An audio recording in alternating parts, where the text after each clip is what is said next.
hanggang mahugasan mo, hanggang kumulo ang luha,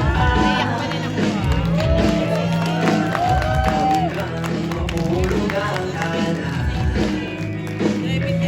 Gusto mo aking mata, di mo ba nakikita?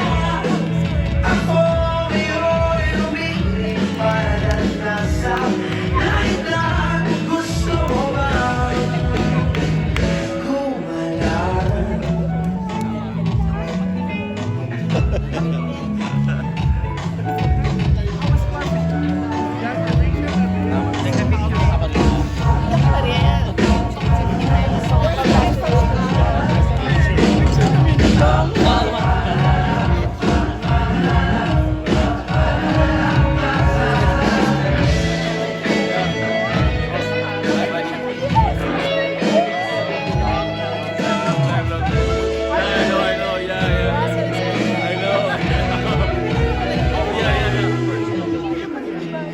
Daming bawal sa mundo, daming bawal sa mundo, sinasaktan.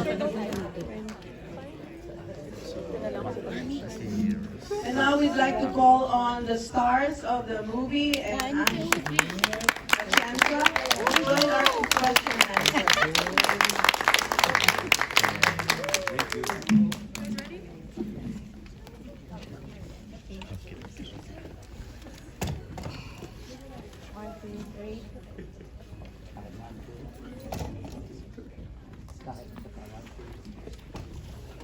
We'd like to call on the stars of the show and Achanza to join our question and answer. Thank you very much. Thank you very much. Okay.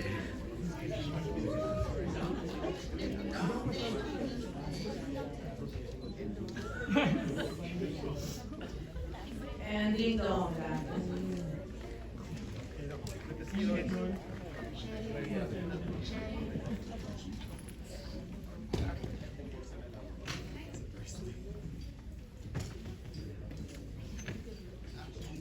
Ladies and gentlemen, we have Isabel Ortega, Dingdong Dantes, and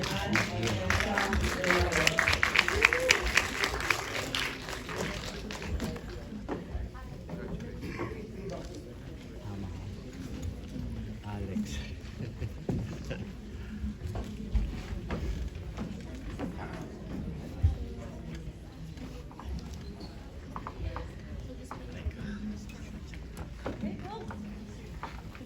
That was a very beautiful movie, the best picture in the Metro Manila Film Festival. Thank you for joining us at the Q&A right now. First of all, I'd like to know, I heard Dingdong is the first time you saw the movie. That's right. Wow! Hello sa lahat. Magandang gabi po sa inyong lahat. Thank you for being here and for watching the film. And yeah, that's true. First time ko po siya na mapanood. Although, sa puso't isip ko, buhay na buhay siya kasi sinasalaysay ko na siya sa screen. But of course, it's really different to experience, to see and witness it for the very first time. And masaya po ako na nakasabay ko kayo dito sa sinema na ito. Such a memorable experience for me. Ano reaction mo nung napatawag sa big screen ngayon sa LA?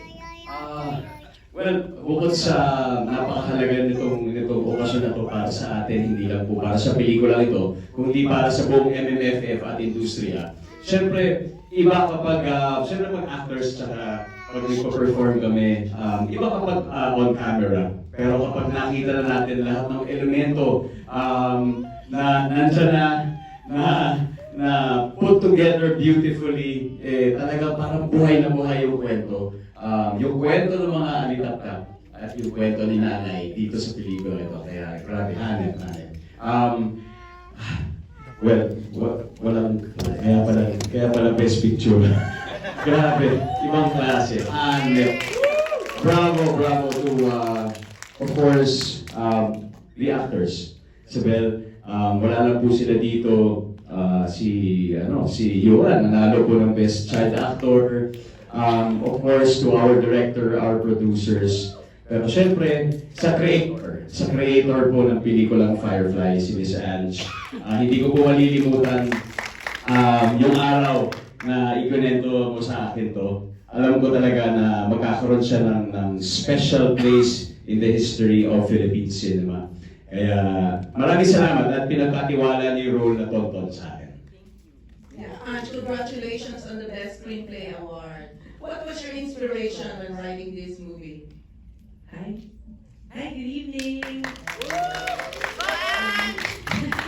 Hi. I've been asked that question several times during the screenings, and I still find it hard to pin down one answer. Siguro the most obvious is I wrote it as a mother who wants to answer the tough questions being thrown at me by my little boy that time. Alam niyo yung mga bata, diba? Sila yung mga tanong nila. What is the meaning of life? Ganun yung level. Parang what happens after we leave this earth? Yung mga ganon. And yun yung siguro one of the things that inspired me to write this. To try to explain it to him in a simple way that ako mismo, I don't know all the answers to the big questions, but what I know is that the story we have here, that we share here right now, it matters. It is like me already, where the story is that we share. So that's one thing. I also wrote it, I guess, as a child who lost a parent when I was young. For me, it was my dad. Sa akin, it was his mom. Sa akin po, it was my dad. And I was like Tonton for a while. I would look for him everywhere. You know how when you lose someone, you believe in signs. You are convinced that everything you see has something to do with them. Yung letter E, siya yun. And of course, sa tayo po, Pinoy na Pinoy. Naniniwala tayo na lahat ng dumalatong paru-paro sa Google at ay sila. Hindi mo ba? So, I wrote that as a grieving daughter also. And at the same time, I've been doing documentaries for almost 20 years. So a lot of it is also inspired by the people that I've met along the way. I see a lot of humanity in the darkest places, siguro, when I was producing documentaries for GMA. And so some of it, I wanted to honor the people that I met on the journey and kind of humanize and give humanity to their characters. So, among others. And Isabel, how was it working with Zig July, and what really touched you about this movie that made you accept this part? I think actually I've been wanting to work with Direct Zig July for the longest time already. And when I found out about this movie and I read the synopsis, I really fell in love with the plot of it, and it really felt like it touched my childhood because I loved to read as a kid. I also loved to draw as a kid, and when I read the story of the movie, it just resonated with little me. And I just want to say, in real life, hindi po talaga ako scammer.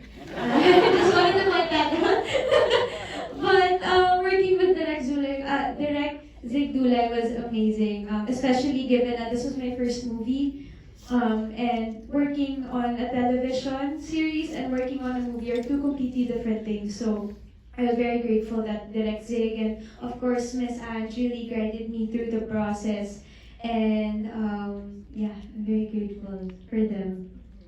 Thank you. And Ding Dong, you're a storyteller here. Who among your storytellers influenced you? Siguro myself. Hindi kasi, yan po, dahil nasa stage po kami sa bahay kung saan talagang ini-engage namin yung mga bata sa pamamagitan ng mga kwento. Kasi kung hindi, marami sila ibang gagawin, makukulit, gano'n. Tapos minsan di makatulog. So, andun kami sa stage ngayon na pinapasahan namin sila ng mga libro. And syempre, that's something new to me. Mabuti po na gawa ko siya before doing the role of Tonton. Kasi kahit pa paano, it helped me in interpreting the role. So, in a way, While my job is really a storyteller, di ba? In the films that we make, in the television shows that we do, in Amazing Earth, we tell the stories about animals, etc. So, in a way, yung mga skills po na yun, nakatulong dun sa ginagawa kong storytelling at home, which I think prepared me for the role of Tonton as a storyteller on screen. And you see you and Makosa, he won Best Child Performer. Did you have to talk to him before he acted? What were the things you told him how to act or anything that you gave him tips? Well, Ewan is a very charming, naturally charming and talented kid. So, kumbaga, nakita talaga po namin si Tonton sa kanya, yung may spunk na bata, medyo wise, ganyan. But at the same time, credit to Direct Z Dulay talaga for being with you in all those workshops before we started filming. Ang naging goal ni Direct Z was to really bring out the natural character of Yuen and find Tonton in him, what are their similarities. Kung hindi niya masyadong pinilit, what was natural to the kid, yun yung ginamit po niya. So Direct Zig is an awesome director. Can't make it today, pero ano po talaga, huge credit to him for bringing out the best in all our actors and of course for creating this film. And Isabel, this movie you said is your first one. Yeah. So how was it acting with these big stars also like Ding Dong and Jerry Panicache, Epi Kison? Of course, it's an honor to be able to work with all of them. Unfortunately, kami ni Kuya Digo, hindi kami nagkaroon ng eksena kasi nandun kami sa Young Tonton eh. But of course, working with Kuya Epi. I've also actually worked with him in a previous series, but we also didn't get to have scenes together. So it was a great experience, and especially with the type of story that we had, it was kind of an ensemble. You really have to depend then on the chemistry of all of you being together, yung camaraderie. So I'm just so grateful because they're all very generous actors, and I really learned a lot from working with them. And of course, Tonton, see you, and he's so great. We all looked up to him. He was so patient. He was so hardworking, and it kept us motivated as well, knowing Ewan was very persistent and an amazing actor. It was amazing to be able to work with them. It really taught me a lot. Were there any scenes there were funny scenes that were memorable for you? Definitely the bus scene. Kasi when we were shooting that, I mean, if you think about the continuity, obviously you have to shoot it a few times, right? So you have to get the fall right, you have to get, certain things that you have to be able to do the exact same way many times. So it was an adventure. It was an adventure doing it, knowing that everyone, had to cooperate in that scene. And I guess, what else? There's one more, I keep forgetting. The one where we were all eating in front of the Mayon, and we were in Mang Louie's house. That was one of my favorite scenes because the food was really good. If you guys ever go to Bicol, you guys know that the Bicol Express is amazing, and the laing here. So, doing this movie, what was the greatest lesson or takeaway from doing this film for you, Ding Dong, and for everybody? Well, marami po on different layers, but siguro yung pinakadalang na takeaway ay isa sa mga tumatak na linya, at yun ay ang mas matibay o mas malakas ang pagmamahal kaysa sa takot. Yun yung pinakadalang sa akin. And for you, Ange, for doing this film? It's always different po. Pagka ibang panood, iba na naman yung naiisip ko. Pero I have to also agree with Ding Dong. It's really that, love is the force, the strongest force, and it's stronger than any fear or any doubt you have. And yun nga po, that love is the story